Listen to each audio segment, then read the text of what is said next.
In today's video, I want to highlight some new information that has come out about the PlayStation 5 coming directly from Jason Schreier, someone that is very reputable. Of course, he is from Kotaku. And it's some very interesting information in that Sony is aiming for north of 10 teraflops, which is very impressive and would make the PlayStation 5 an incredibly powerful console. Also, there's an image that's making the rounds on the internet of a supposed PlayStation 5 Devkit controller, and that has been confirmed to be false also by Jason Schreier. That image, however, did look pretty convincing, and I don't blame people that saw some legitimacy in it. However, that has been confirmed to be fake. Speaking of Sony and PlayStation, Sony's Kaz Hirai is finally retiring. This can be seen as an end of an era. Kaz Hirai has been around for a very long time. He was at the helm of various PlayStation conferences for a long time, and who could ever forget iconic moments such as Ridge Racer and $599 US. But no, seriously, Kaz Hirai was a focal point for Sony and PlayStation. He obviously did step down as Sony CEO, but now he is retiring as well. We'll talk about that. First up, Kotaku's Jason Schreier said something very interesting about PlayStation 5 and next generation.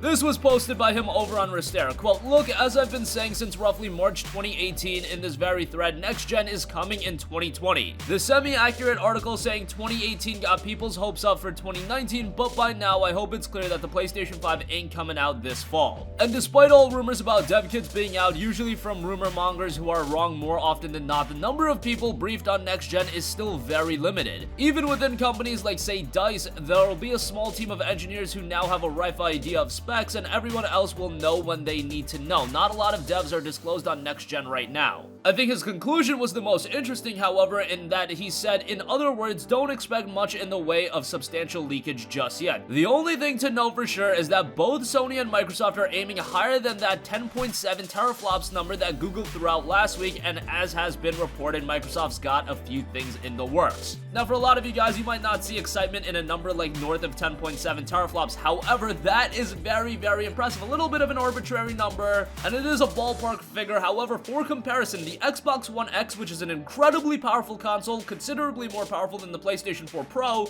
the One X has just 6 teraflops, and the PlayStation 4 Pro, on the other hand, has 4.5 teraflops. Currently, on the PC side of things, the second most powerful desktop graphics card, the RTX 2080, so that's right below the 2080 Ti, and the 2080 is a very capable graphics card of high-end 4K gaming, and you really can't compare console GPUs to PC GPUs, but just for comparison's sake, we're gonna do it anyway. The RTX 2080 boasts just above 10 teraflops, so Sony is aiming for north of 10.7 teraflops. That's an incredibly high number, and by the looks of it, it is gonna rely how powerful the PlayStation 5 CPU is, and based on rumors about the CPU, I imagine the CPU will be incredibly powerful. Considering the Xbox One X is already pushing games consistently at 4K, at least a lot of games, I think the expectation would be that we would be getting games at 4K and 60 FPS on next generation platforms, and if you are having a 10 teraflop machine, north of 10.7 teraflop to be exact, you are aiming for an incredibly powerful console. However, as we see more of the specifications, I imagine more clarity will be had. However, again, you look at the capabilities of the PlayStation 4 Pro, you look at the capabilities more so of the Xbox One X and what Microsoft has really been able to do that. Next generation has to be a substantial improvement upon that, and really I do believe 4K 60 FPS needs to become more of a standard as we head into next generation.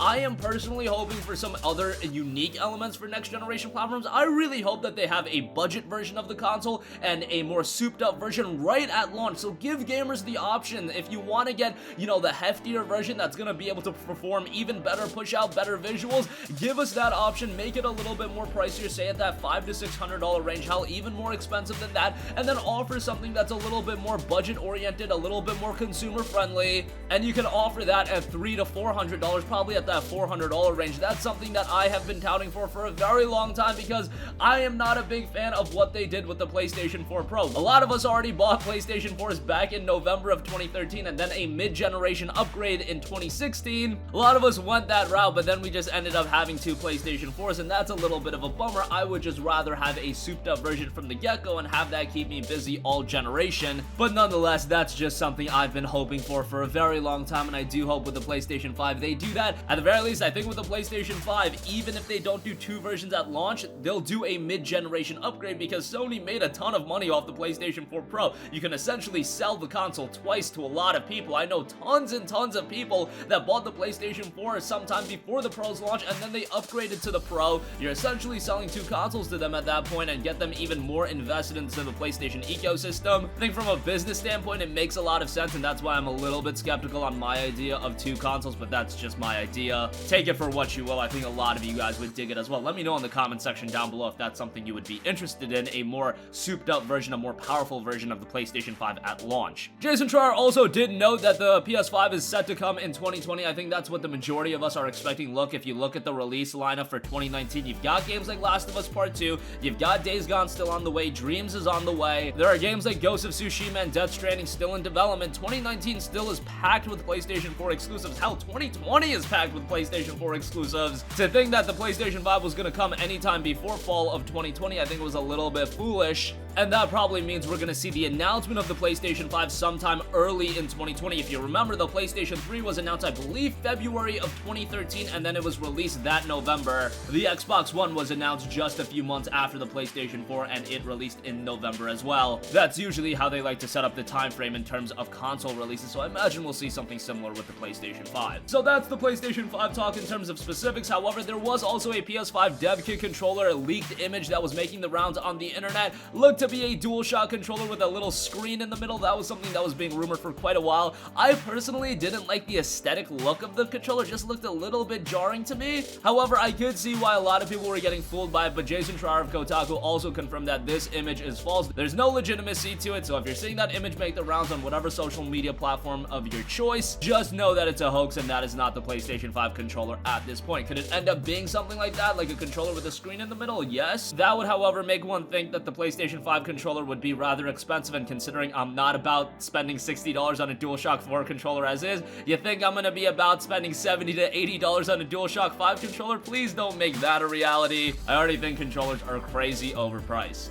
Okay, so that wraps up all the PlayStation 5 talk. I also want to quickly cover Sony's Kaz Hirai is finally retiring. Wow, this is the end of an era. Kaz Hirai has been one of the focal points of PlayStation, and for a long time, he was the head figure at all of the different conferences, and there are so many iconic moments with him. A lot of them do get memed on. I mean, a lot of you guys, I'm sure, were following the Kaz Hirai CEO Twitter account. That Twitter account is absolutely hysterical. There were some absolutely hilarious tweets posted on that Twitter account, and sometimes I'll go back and just look through it just to remind myself of some of the hilarious tweets. I would recommend you guys too. It's a pretty good laugh. However, Kaz Hirai is finally retiring. In April of 2018, Kaz Hirai actually stepped down as Sony CEO, taking on the role of director and chairman. But today it was announced that Hirai will retire from these roles in June. Kenshiro Yoshida, Sony's former CFO, took over the company after Hirai had brought it back from the brink. Previously, Hirai headed up Sony Computer Entertainment and oversaw the PlayStation 3's launch, which he got memed on a lot for. However, from a business standpoint, he did very, very well. In an official statement, Kaz Hirai said this, quote, "Since passing the baton of CEO to Yoshida-san last April as chairman of Sony,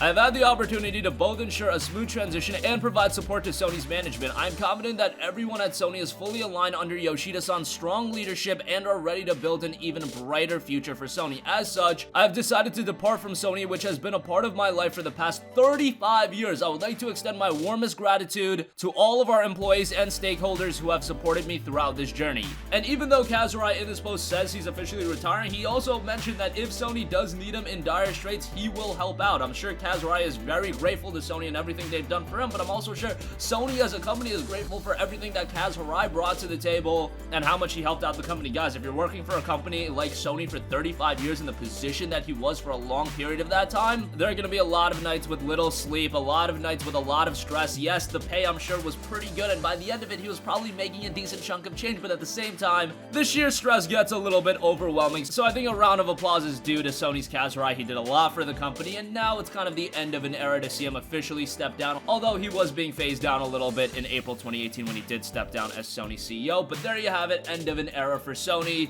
A little bit fitting in terms of the time period as we're talking about PlayStation 5 and we're wrapping up the PlayStation 4 console generation. I know we still have like a year and a half to go, but it really seems like at this point we are embarking on a new era for Sony with all the evolution in gaming. Next couple of years are going to be very, very interesting from a business standpoint, from a consumer standpoint, everything concerned in gaming, with everything that's being introduced from digital gaming, streaming. You guys get the idea. We've talked about it a lot, but there you have it. Kaz Hirai is stepping down, and that's going to conclude this video. Again, next generation PlayStation 5 looks to be incredibly powerful. It looks like Sony is aiming for north of 10.7 teraflops. That's kind of an arbitrary number at this point, but I would imagine that would make for an incredibly powerful console, a console that is capable of running some games at 4K and 60 frames per second. If you were fooled by that PlayStation 5 Devkit controller image, no shame in that. Look kind of legitimate, but just know Jason Schreier again confirmed that that was a false image. And Sony's Kaz Hirai is finally retiring, kind of an end of an era there, but interesting news nonetheless. That's going to conclude this video. Sound off with all of your thoughts in the comment section down below. Thank you for watching. Goodbye.